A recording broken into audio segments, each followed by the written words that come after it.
is going on, Full Heel Podcast? I am back with another episode. And first, I want to thank the Rewrites for letting me use their music. That was the Rewrites. That was the French Summer EP. I'm not exactly sure the name of the song. They just have it, the French Summer EP. If you look up French Summer EP Rewrites, it'll come up. They're all my buddies. They're all badass dudes. Check them out. I'm pretty sure they're playing somewhere live. If not this week, next week, but I could be wrong on that. But check them out for 4 shows in the near future. Check out the Rewrites on YouTube, Facebook. It's them right there. God damn it. So check them out for all your local Chicago alternative rock music. So I'm here to talk about the Contender Series. If you guys don't know what the Contender Series is, perfect. That's why I'm here. So the Contender Series, well, it's Dana White's Tuesday Night Contender Series, which is pretty much him bringing in regional talents, people that they think that they're questionable about making it to the UFC, and the Ultimate Fighter format has kind of stopped working for them. It's not drawing in as much viewership as they would want, and I think production-wise, it's just costing them too much money. So I think ultimately they're going to wind up cutting it and just replacing it with Dana White's Tuesday Night Contender Series, where they have 5 fights every Tuesday with it's not amateurs. It could be, because once they hit the Contender Series, it's their first pro fight if they were pulled up from the amateur circuit. So I didn't skip week 1. I was recording during week 1. Went back and watched it. Didn't record an episode. And then I thought about it. I'm like, well, might as well just start recording a results show for this as well, since I'm already doing results for all the fights. And a lot of these guys end up making it to the UFC on contracts that they win. I'm not exactly sure how many won it in the first season. This season already, in the first 2 episodes, 2 won it episode 1, and then episode 2, 4. I just recently saw episode 2. That's the most recent one I saw. So, yeah. So it's pretty much going to replace Dana White's... Dana White's Tuesday Night Contender Series is pretty much going to replace the Ultimate Fighter. 5 fights every Tuesday. And depending on how they perform, Dana hands out a contract. However he sees fit, whoever he wants into the UFC, that's how he's going to get him there. So I'm going to get into it. The first 5 fights of week 1, which was a week ago. No, not a week ago. The 19th. So this was June 12th, 2018, week 1. Today is June 21st. It's a Thursday, 2018. 2 days after the second episode of the Contender Series. Sorry if that confused you guys. I just confused myself. If you guys do not want these fights ruined, and if you guys plan on seeing them, I'd probably back out right now. But hopefully you guys stay. Drop some comments and follow along with me, and maybe you guys will, I don't know, learn who these guys are just by me talking about them. If you guys are a fan of MMA, so let's go. Again, if you guys do not want to hear the results, I'd back out now. They're spoilers, so I'll give you guys like a second or two.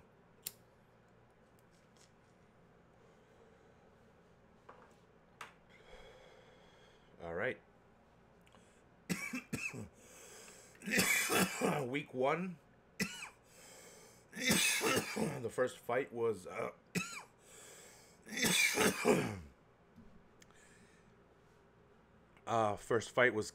Kevin Holland versus Will Santiago. This fight was at 185 middleweight. Kevin Holland, nicknamed the Trailblazer. The They're both from the United States. He was 12-3, and then we had Will Santiago, the Brown Bomber. He's 9-4, and just right off the bat, you could tell what style belongs to what guy. So the longer, lankier guy is Holland, and he's the more well-rounded striker of the two. And that being said, it's not. I'll get into it right now, and I hate critiquing these guys, but you're gonna see a lot of. If you go back and watch the Contender Series, you'll see a lot of stuff that they should be doing defense-wise that they're not doing, and stuff that makes them look very sloppy. So we had Kevin Holland, Will Santiago. Like I said, Kevin Holland was the longer, lankier guy who should have established the jab at a long to establish the long range to keep away from Will Santiago, which seemed to be the shorter, stronger wrestling type guy. He was just a lot shorter and gave up a lot of reach. Kevin Holland wasn't putting it together as much as he should have. He was throwing more singular strikes than comboing it up. He would go out there and he'd throw a jab and then not follow it up with a right hand.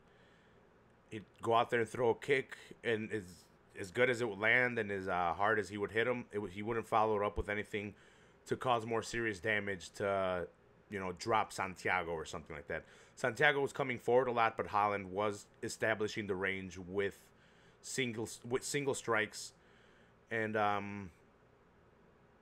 he was really cocky throughout the fight to a point where I wasn't liking it, just because if he was going to be that cocky, he should have been finishing Santiago. Like I said, he should have been doubling up on the punches, mixing it up with a kick at the end, landing multiple strikes, and instead of coming in with one strike and then getting out of there, one strike and then getting out of there. He beat up Will Santiago's face up a little bit, but nothing too devastating. It went all 3 rounds. I'd give it a 30-27 in favor of Holland. He's won the fight, but I don't know. He was talking to Dana during the fight. He was showboating a lot, and I know he was winning the whole fight, but it wasn't a devastating performance where he was just killing Santiago. He was just outstriking him and avoiding the submission game. So Kevin Holland wins 30-27. Nothing too impressive. I don't think he did not get a contract week 1. There was 2 contracts this week. He did not get a contract this week. And fight number 2 was Montel Quick Jackson versus Rico DeCicillo. I think that's how you pronounce his name. Sorry for the mispronunciations. Montel Quick Jackson was 2-0. Rico was 9-1.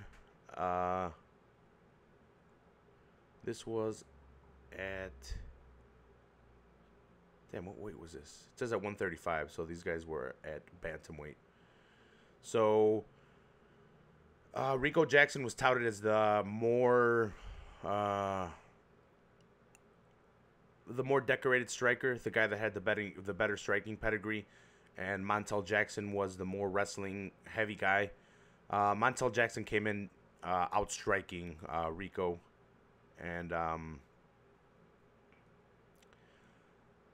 he was landing a lot of good shots at first, but he started landing a lot of dirty stuff, and it necessarily wasn't his fault. Maybe it's the inexperience. He hasn't been in there a long time. I'm not sure if he's the one that came in as a wrestling badass. Let me check real quick. But if I'm right, I think instead of going into the Olympics as a wrestler, he decided to do MMA. So let's see. Yep, almost went to the Olympics in wrestling. Yeah, he had really great forward pressure, but he was using it to strike more instead of wrestle, even though he has a really good wrestling pedigree. I took some notes on these fights. Sorry, I'm going to look back at them a little bit. Yeah, that it was. So the dirtiness was at first. I think it was in round one. He had him against the cage, and the back of his head was exposed, and he landed a pretty hard knee, or sorry, elbow. He landed a pretty hard elbow to the back of the head, and Herb Dean, rightfully so, took a point. He did the right thing, just so cut that shit out. That shit was super illegal. It was directly to the back of the head. I need to do something now to nip it in the bud, so it doesn't happen again. So, in my opinion, he wins the first round decisively, but it's a 10-9 round in my opinion. But with the taken away point, it becomes a 9-9 round. So then the second round comes around, and it's more of the same. It's more Montel Jackson coming forward, establishing the pressure, establishing his striking. I don't know if he eventually gets it to the floor. Let's see. Yeah, he works him against the cage. You could just tell he was the superior grappler in this exchange of both of them, and with the forward pressure, he was able just to land a lot more strikes and get Rico scared of the wrestling. Let's see. Yeah, Montel Jackson was landing a lot of good knees. He was taking the advantage of those from round one, which is ultimately what wound up finishing Rico. Well, not finishing. It led to the beginning of the end. He landed, I think, a knee that folded him. And, yeah, he got the finish, yeah, after the knee, and then he just continued with strikes, and the referee jumped in. So round two, he kicked him in the nuts. He was kind of trying to argue that. I don't know if he was just scared because he had already been deducted a point and landed an illegal elbow, and now it was a nut shot, and maybe he was scared of getting another point taken off. But it was clearly a nut shot, and he was trying to argue that it wasn't, that he landed the knee, but he landed with his foot. Then in the third round, he poked him in the eye, and then Herb Dean took away another point. Ultimately, it would have been a 28-27 victory, in my opinion, for Montel Jackson. He dominated the fight. I would have given him 30-27. But because of the two deducted points by the referee, and rightfully so, he did commit 3 infractions: an elbow to the back of the head, he kicked him in the nuts, and then he poked him in the eyes. So, in my opinion, Herb Dean made the right call. So, let's see. Montel Jackson, if he can clean up the dirtiness, he's going to be a force at 135. If his wrestling wasn't really too much on display, he had good cage control. He was using his striking more, but whenever we did see him grappling, he was definitely the superior guy, and he took advantage of the knees. So he liked mixing it up well. He's going to be a force at 135. Like I said, I'd like to see him clean up the dirtiness. It was 3 infractions in one fight. I'm not saying to distribute them evenly, but just don't try to avoid doing that, because it was blatant. Some of them are blatant, but it's gonna be good at 135. And then in the very controversial third fight of the night, not because of the finish or because of the decision, but because of the man fighting in it, Greg Hardy versus Austin Lane, both ex-NFL pro athletes. Greg Hardy coming in at 265, Austin Lane coming in at 240, a lot leaner, a lot more cut. They're clearly both at heavyweight. Austin Lane right away was moving around a lot faster, a lot more bouncy. And he was, I can't really say he was the better of the two, but I think his skill set was better.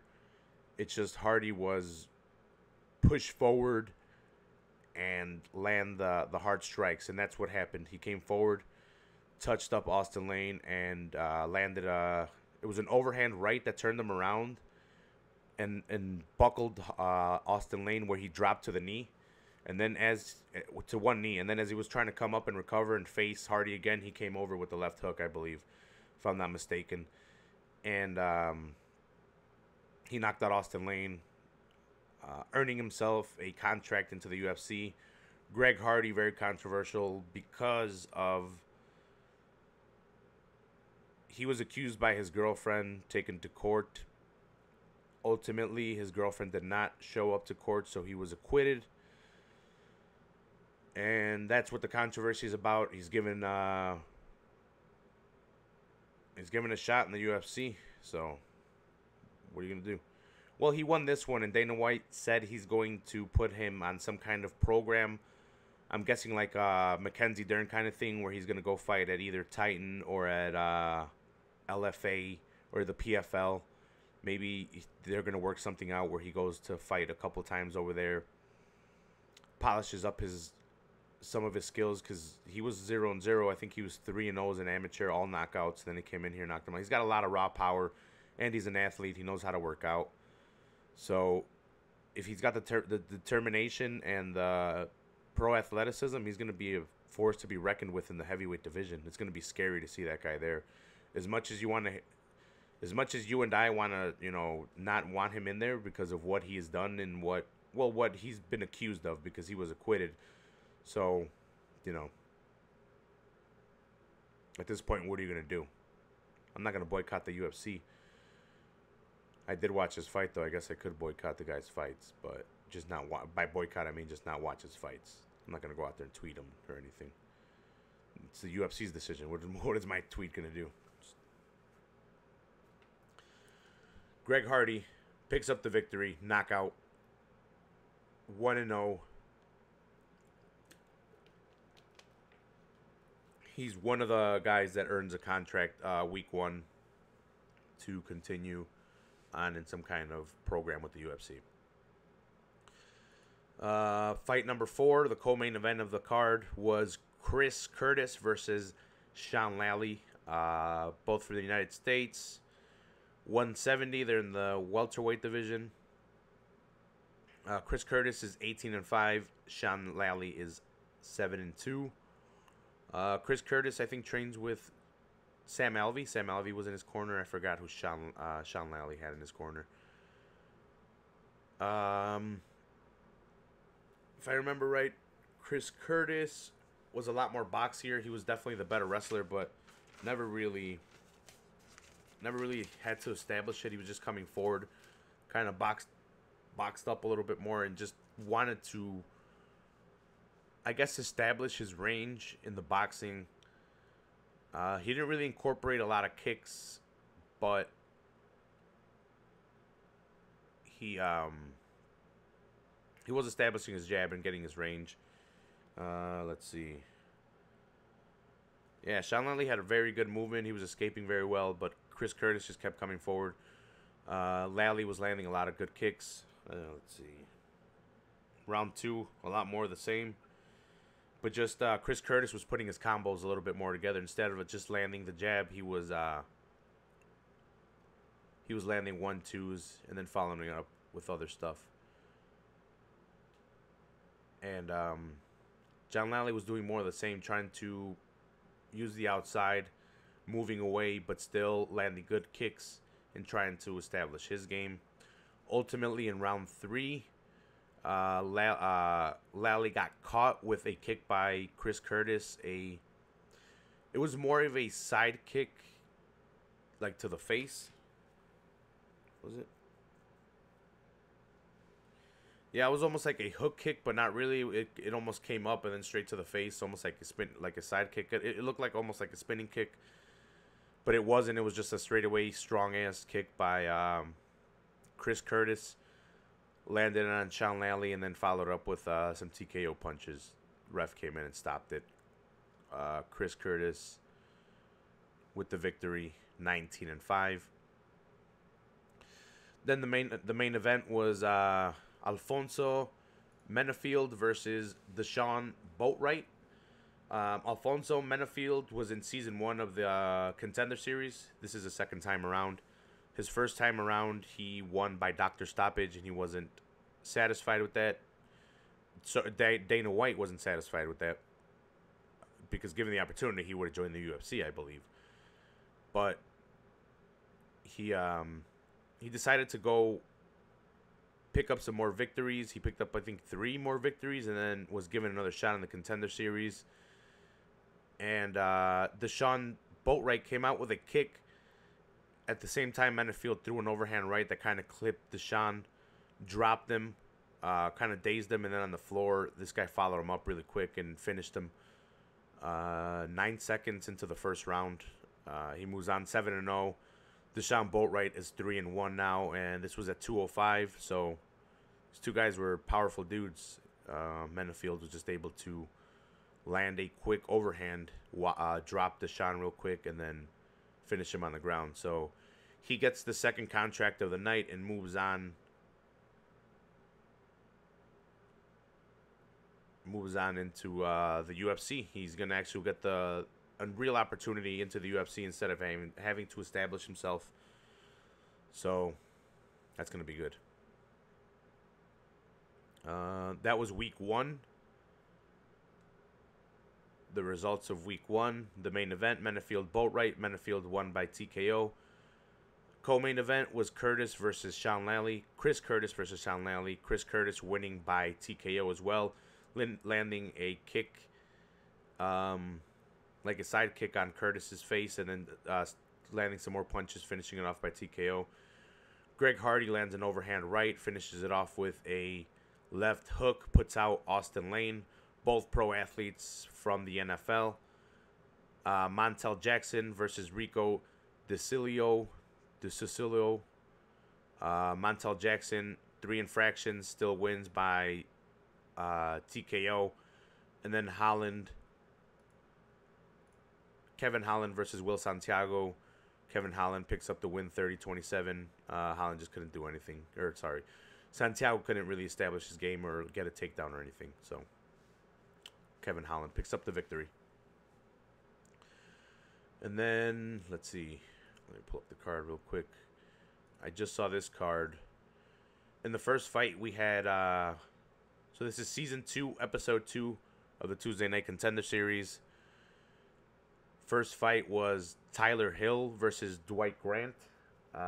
This is with the welterweight division, 170 pounds. Dwight Grant is 7-1. Tyler Hill is 6-1. And I thought Tyler Hill was winning the fight by the scorecards. Let's see.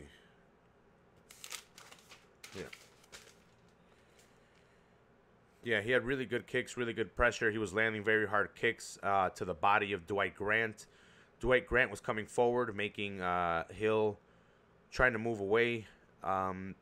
Dwight Grant landed a overhand right in the beginning that kind of wobbled Tyler Hill, so I think he kind of thought, or he knew it was there, so he kept looking for it, and Hill, I guess, didn't catch on to it because he got caught with it a couple times, sometimes evading it by a little bit, eventually getting caught with it, getting dropped, and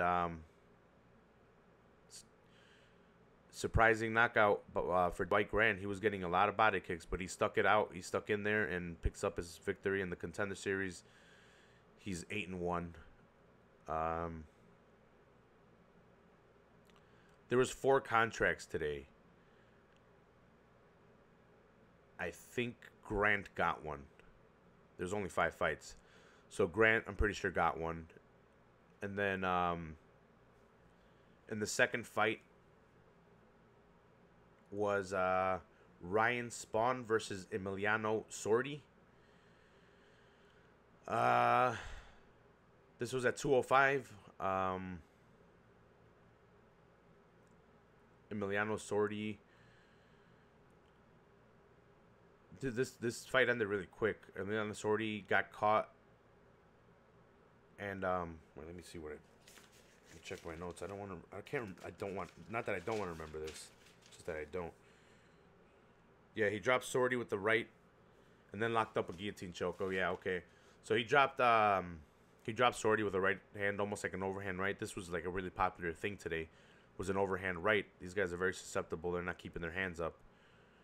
Maybe scared of the takedown in some aspects, but Sorty gets caught, drops, and then Ryan follows him and tries to finish him off. Emiliano kind of leaves his neck out there, which Michael Bisping was saying that he's very susceptible to doing, that he's been doing it a lot. I think he's been caught 3 times. Ryan Spawn locks in a nasty guillotine. He doesn't even have to lock in the legs. The referee didn't come in time to not let Sorty get put out. He got put out because he tapped and then the referee was too far. So by the time he ran in and Spawn let go, the referee then ran in. So bad night for Sorty. And then let's see.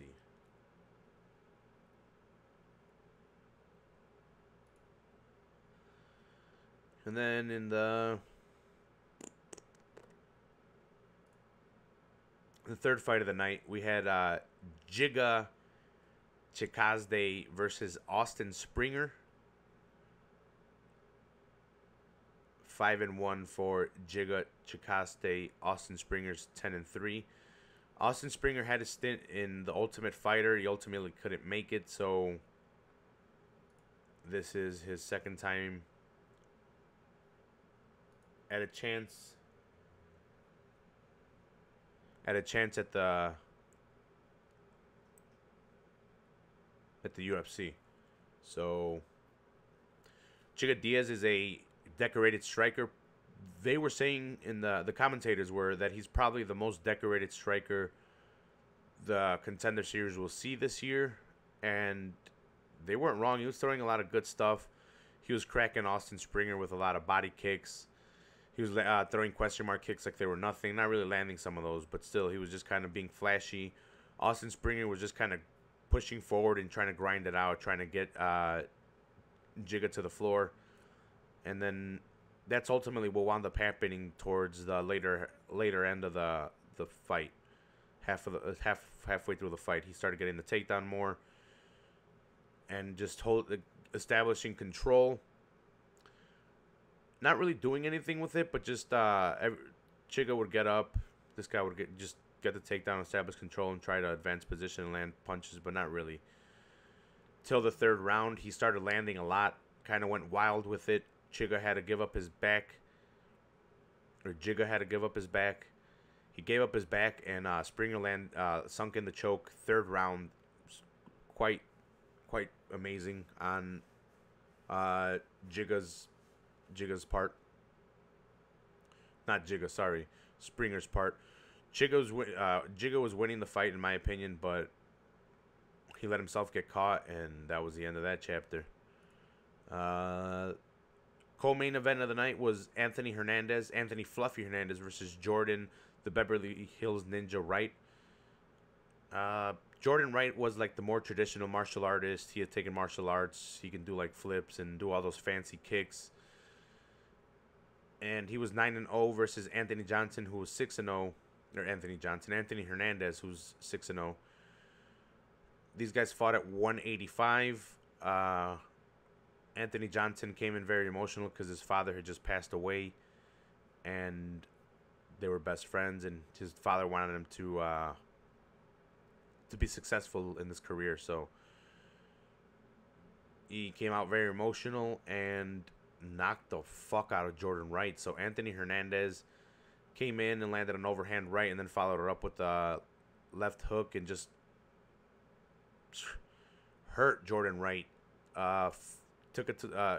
He followed him to the floor and just landed some more punches that did not need to be landed. The ref just jumped in a little bit too late. And quick fashion, Anthony Hernandez picks up a quick win. I think it was 40 seconds. Let's see. Yeah, 40-second TKO by Anthony Hernandez. So Grant got a contract. Spawn got a contract. Hernandez got a contract. And then the main event, we had Matt Sales versus Yazan Hayek, the Yazzle Dazzle. Yazzle Dazzle's from Palestine. Matt Sales from United States. 6-1 for Matt Sales. 6-0 for Yazan. This is at 145 featherweight division. Let's see what I put for these guys. Yeah, this was a quick fight too. Matt Sales kind of just dropped Yazan and landed some quick ground and pound and just stopped the fight. Pretty much it. Another quick fight. There's a lot of TKOs this fight and a lot of contracts. Sales gets a contract. His story wasn't that impressive as the other guys, but, you know, whatever. As the Glory kickboxer, as a guy fighting for his dad, you know, this guy it was something about his girlfriend, but whatever. I'm really digging the Contender Series. If you guys haven't checked it out, I'd give it a look at. See if you guys like it. It's always just on the Fight Pass app. So if you guys have the Fight Pass app, you guys can check it out anytime. If you guys can't check it out on Tuesdays, it's a fucking ad for them, but whatever. You guys get it.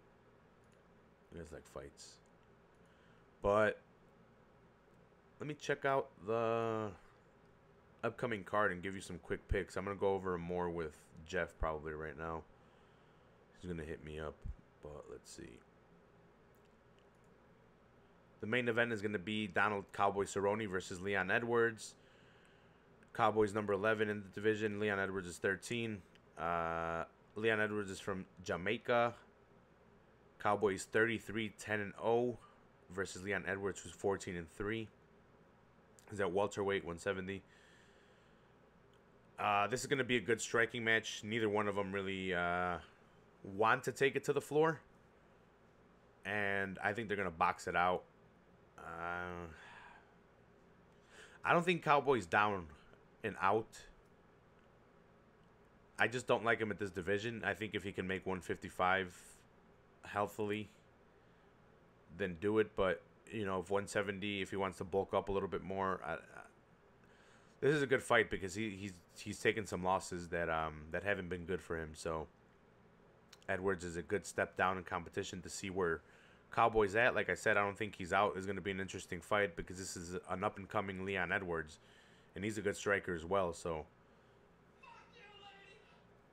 we'll see where Cowboy's at, and we're going to see where Edwards is at. It's a nice clash, and there's a nice crossroads and paths.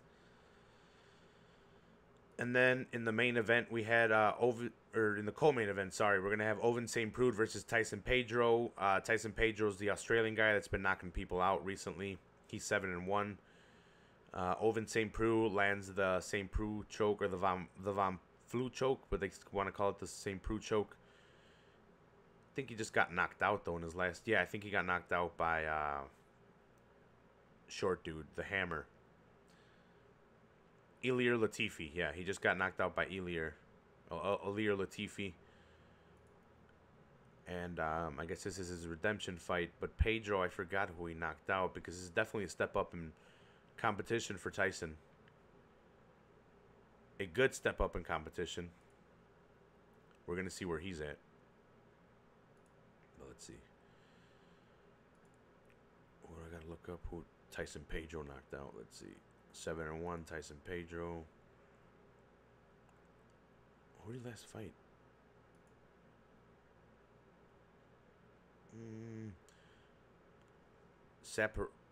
Safarov. He got a submission to Kimura. Oh, it was a sick ass Kimura. It was a sweet ass Kimura. Okay. Damn, but this guy lost to Ilir as well, but he lost the decision and he got knocked out. Beat Paul Craig before that. Yeah. Ovince St. Preux 22-11.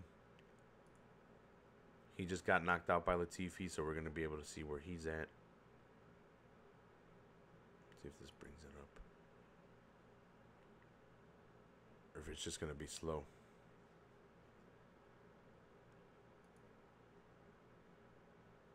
Let's see. Yeah, it's going to be an interesting fight. St. Preux versus Tyson Pedro. Man. This is a hard fight to pick. I'm gonna go with Tyson Pedro. He's been on a roll. I know St. Preux has the experience, but like I said, he just got knocked out by Latifi, and this guy was able to stand up with Latifi, and he hits hard. So if he's able to connect with Ovens, I think he's able to get the job done. So I'm going with Tyson Pedro to pick up the win over St. Preux. Then in the third fight from the top, we got Jessica Rose Clark versus Jessica Evil Eye. Shit. 8-4, Jessica Rose Clark. I think she's fought Van Zant, Paige Van Zant, and beat her.